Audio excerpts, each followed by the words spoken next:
When you go through a hard time, as much as it's gonna suck and as much as you will hate it, the experience can help shape who you are as a person. No matter how you lived your life before you had cancer, in the end, you'll become a completely new person.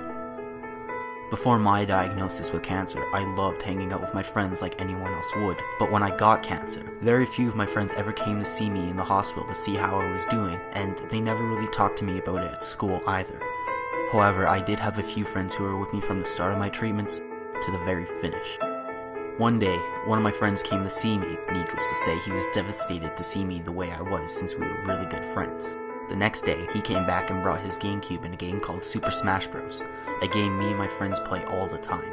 I remember I didn't really want to play the game, but my friend just said, "Shut up and play," so I just went along with it and we played the game together.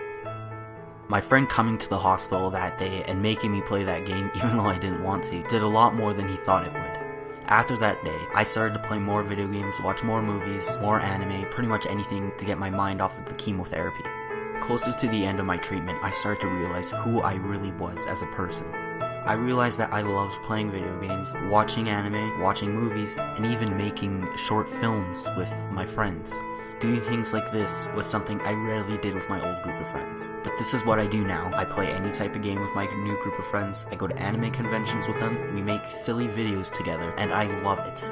I realize now that most of the friends I used to hang out with before I got cancer, I wouldn't even feel safe talking to them or even feel safe when I'm around them. I feel if I stayed with those friends, I would have ended up a drug addict, a person going down a path that would, in the end, destroy my life, but all that's in my past now.